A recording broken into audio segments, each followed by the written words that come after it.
Bonjour, c'est Cryptolyse. Bon, on a terminé, ça y est, la semaine dernière.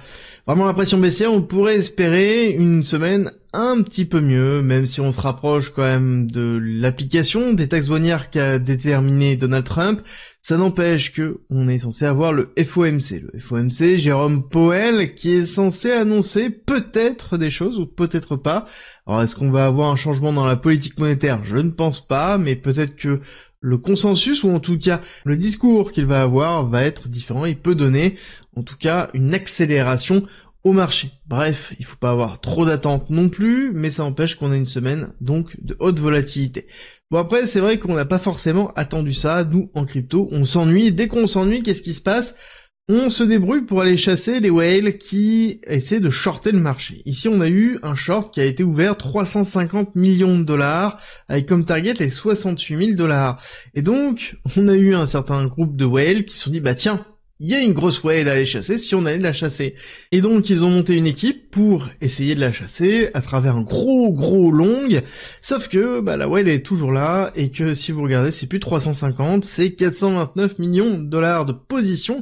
Et oui, parce que pour éviter de se faire liquider, il a augmenté de 60 millions sa position.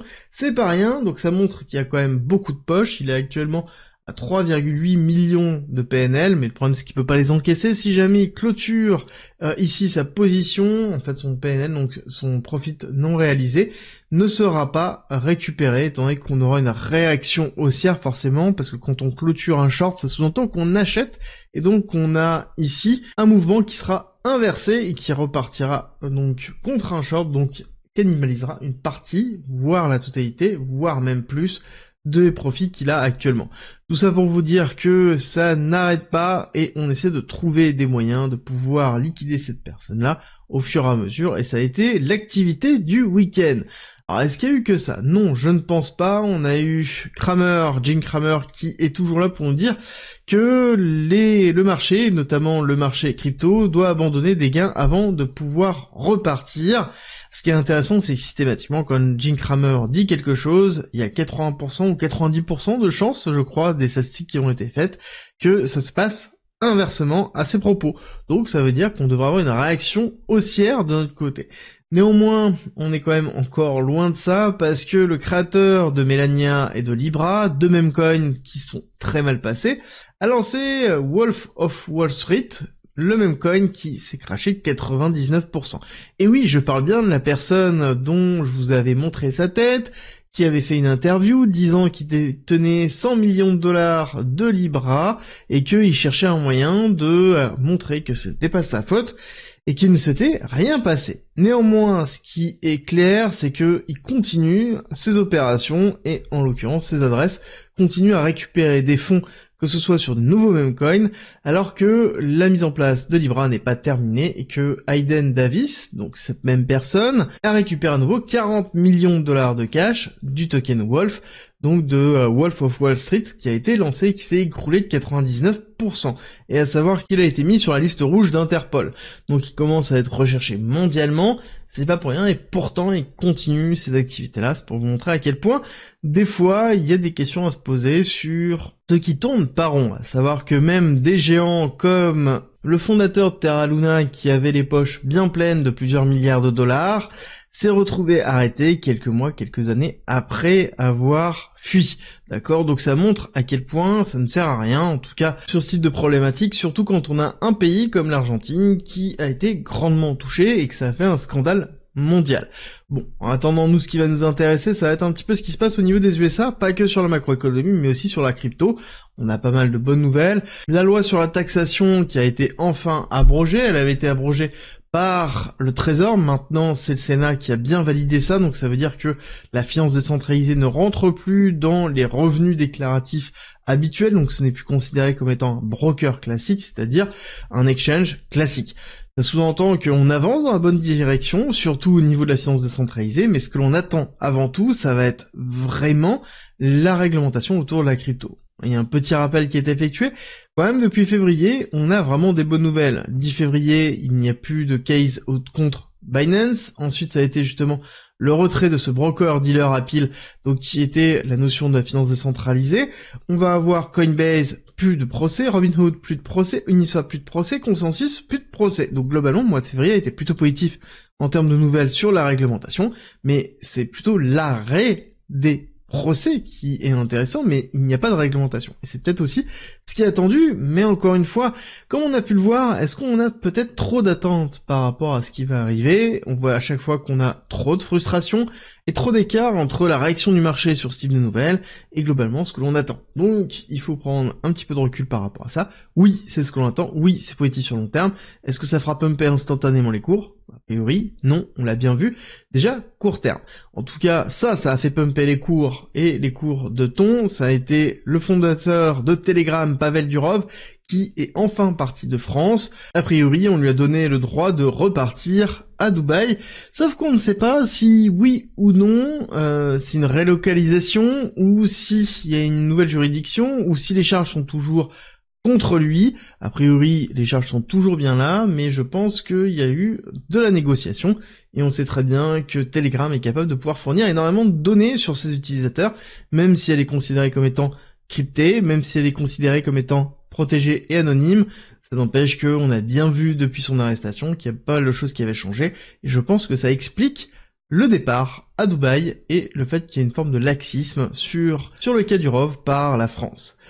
Bon, on a terminé pour les nouvelles. En attendant, n'oubliez pas qu'en commentaire et en description, vous pouvez me rejoindre dans ma communauté privée gratuite. Vous allez y retrouver de la formation, des lives, un moyen de communiquer avec des investisseurs comme vous, et vous allez voir qu'il va y avoir de nouveaux contenus qui va arriver sous peu. Pour me rejoindre, c'est en commentaire, en description, et je rappelle que c'est gratuit.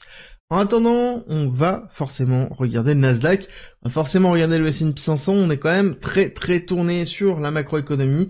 Et d'ailleurs, petit aparté, merci à tous d'avoir été là pour le lancement de la première vidéo de la nouvelle chaîne Thibaut Invest, où je parle beaucoup de macroéconomie, même que de macroéconomie et de finance. Je ne parle pas du tout de crypto. Si jamais ça vous intéresse, je rappelle qu'il y a le lien pour me rejoindre aussi en commentaire en description.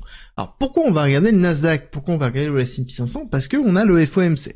Clairement, le FOMC va jouer énormément. Le FOMC va être principalement mercredi 19 mars.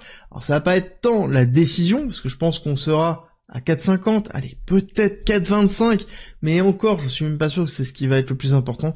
Ça va être vraiment la conférence de presse qui va arriver derrière. Comme d'habitude, ça va être le discours de Jérôme Powell qui va influencer les marchés. À quel point il va être réactionnaire par rapport à la politique de Donald Trump? Est-ce qu'il va prendre en considération les différentes chutes qu'on a pu avoir? Pas du cours, mais des chutes liées à l'inflation, liées aux différents indicateurs qu'on peut retrouver.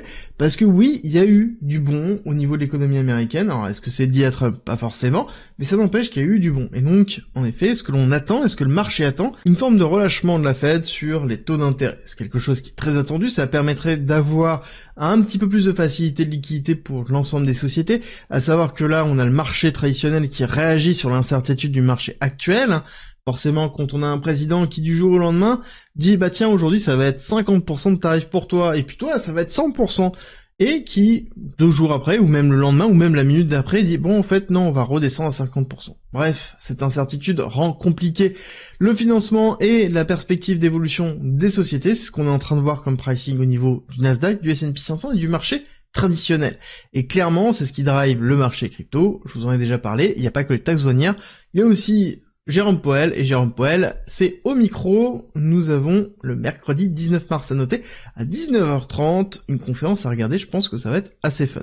En attendant, on a un marché crypto qui, lui, a quand même beaucoup de mal, même si on a un petit redépart haussier. C'est-à-dire quand on regarde, hop, depuis le 11 mars, on a fait une petite progression de 11%, qui est fait par rapport à la chute que l'on a pu avoir, mais néanmoins qui fait du bien. Ça faisait longtemps qu'on n'avait pas eu ça sans un tweet de Donald Trump, forcément. Et surtout, je tiens à préciser que c'est le premier lundi depuis 3 semaines, pardon, où on n'a pas eu de gap CME à combler. Et oui, je rappelle que là on avait eu le tweet de Trump, ici on avait eu un décrochage, et à chaque fois on avait forcément un besoin d'aller combler des gaps CME, des gaps de cotation. Je rappelle que le CME Chicago Mercantile Exchange, c'est le futur des institutionnels, qui fonctionne du lundi au vendredi, et la crypto, elle, fonctionne H24, 7 jours sur 7. Donc forcément, il y a des moments, quand il y a des mouvements le week-end, où la cotation du CME ne peut pas se faire, et on a des rattrapages qui se font. Et là, c'est ce que l'on a pu voir. Ici, on est allé chercher ce gap CME qui se trouve là. Donc, on n'a plus de gap CME à combler. On a comblé celui-ci. On a comblé celui d'au-dessus de 84 000. Globalement, on a tout fait. Et ce qui est intéressant de voir, c'est un petit peu la psychologie actuelle. Et ça, c'est un tweet qui m'a fait réaliser quelque chose, c'est que beaucoup pensent qu'on est en bear market. C'est qu'en fait, vous ne savez pas ce qu'est un bear market. Et c'est très important, parce que globalement, on se dit vivement que ça arrive, sous-entendu la chute qu'on allait chercher les 70 000, on finit le bordel pour passer à autre chose, où on restait en bear market. C'est-à-dire que là, actuellement, il y en a beaucoup qui pensent qu'on est en bear market. Alors, non, on n'est pas en bear market, on est dans une phase de retracement, on peut rentrer en bear market, mais rentrer en bear market, si vous voulez savoir ce que c'est, bear market c'est ça, d'accord, bear market c'est moins 50%, puis après on arrive à moins 77%. On en est quand même très loin. Un bear market, ce sont des altcoins qui sont par exemple à moins 90%. Un bear market, c'est Solana qui est dans les alentours de 10-15 $, d'accord? On n'est pas là. On est très loin d'être là. Donc, on n'est pas dans un bear market, on est dans un gros retracement. Oui, peut-être on peut rentrer dans un bear market par la suite, mais in fine, actuellement, est-ce qu'on en est dans un? Non. Il y a pas mal de signaux qui sont plutôt positifs. On est dans un retracement qui est plutôt classique de 30%. On n'a pas cassé les différents tops qui sont ici les 69 000 et les 73 000. Le retest du top précédent est quelque chose qui est souvent anticipé, donc quelque chose qui pourrait très bien arriver avant de repartir. Vous savez que je suis majoritairement bull. Oui, mais je suis aussi factuel. Là, actuellement, pour avoir vécu plusieurs bear markets, je peux vous assurer qu'on n'est pas en bear market. On est dans un retracement très salé. La problématique, c'est que ce retracement très salé arrive dans une macroéconomie qui est compliquée, dans une période d'incertitude géopolitique qui est compliquée, et dans un momentum compliqué au niveau de la crypto, avec Donald Trump qui nous a fait un meme coin, Libra qui est arrivé, et a priori encore d'autres gros meme coins qui sont en train de se mettre en place. Donc forcément, ça fait penser beaucoup à la mise en place d'un top, sauf qu'il manque quelque chose qui est très important pour ce top, c'est l'euphorie. Et je peux vous assurer que quand Libra s'est lancé, on n'était pas dans l'euphorie, et même quand on a eu l'investiture de Trump, on n'était pas non plus dans l'euphorie, donc on doit impérativement respirer de ce côté-là. On est, pour moi, et pour l'instant, vraiment dans une période de retracement, et je pense qu'on peut aller plus bas. Donc là, c'est vraiment beaucoup de psychologie, beaucoup de gestion d'émotions, et beaucoup de gestion de risque. Encore une fois, le but, j'arrête pas de le répéter, c'est pas d'avoir raison, c'est d'être préparé. Préparé à avoir raison, oui, ça c'est facile, mais surtout être préparé à avoir tort, c'est-à-dire, ok, là par exemple j'ai un biais qui est bullish, quelle est ma préparation pour, si jamais j'ai tort et donc on part en bear market, je sois protégé et en tout cas je limite mes risques. C'est toujours ça le véritable secret en investissement, c'est la préparation et la gestion du risque. Bon, court terme, ce qui a été intéressant ce week-end, c'est assez peu de volatilité, malgré le fait qu'on a essayé de chasser la whale.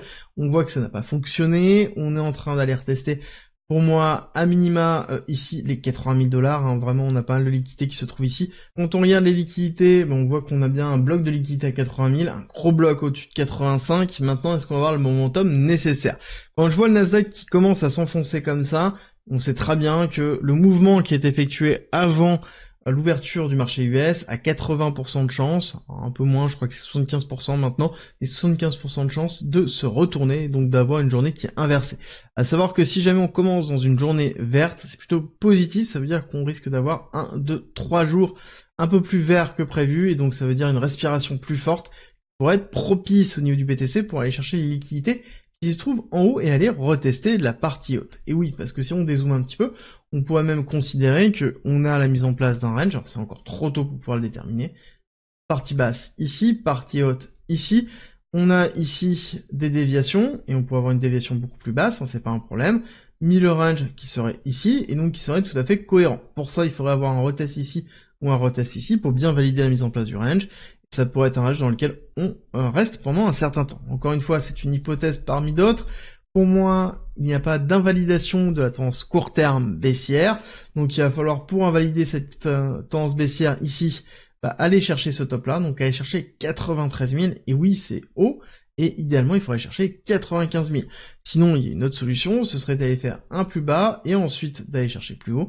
Donc ça sous-entendrait qu'on fasse hop, quelque chose comme ça. Et là, on pourrait revalider ce top-là pour valider ici un changement court terme d'une tendance baissière à une tendance haussière. Là, pour l'instant, malheureusement, c'est pas le cas, donc il y a plus de probabilité d'aller faire une petite chasse en bas qu'une grosse chasse en haut. Par contre, on n'exclut pas la possibilité d'aller chasser un tout petit peu plus haut, parce qu'on a vu qu'on avait pas mal de liquidités, notamment avec ici ces deux bougies qui ont été laissées. Pour moi, là, c'est un petit appel de liquidité vers les 85 800 à surveiller de près. Néanmoins, ce qui va donner la tonalité, je vous le répète, c'est vraiment la macroéconomie, et surtout mercredi, le discours de Jérôme Powell. En attendant, ce qui est intéressant de voir, c'est qu'on a quand même pas mal de modifications au niveau du momentum.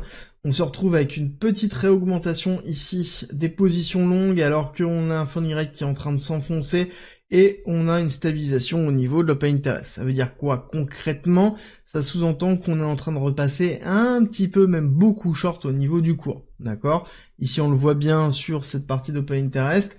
On voit bien qu'on commence à avoir des oscillations, donc une phase d'incertitude au niveau des funding rates. Donc ça veut dire qu'on a majoritairement quand même des positions short en termes de position, alors qu'on a un marché qui est en train de changer. Donc on a des signes positifs, mais est-ce que c'est suffisant?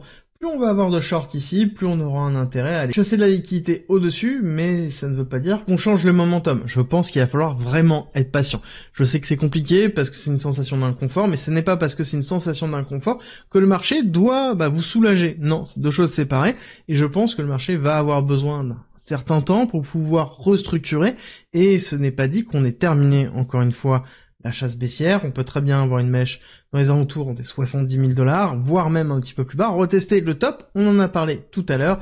Le fait d'aller retester ce top-là paraît logique. Est-ce qu'on va y arriver? Est-ce qu'on va combler cet imbalance-là?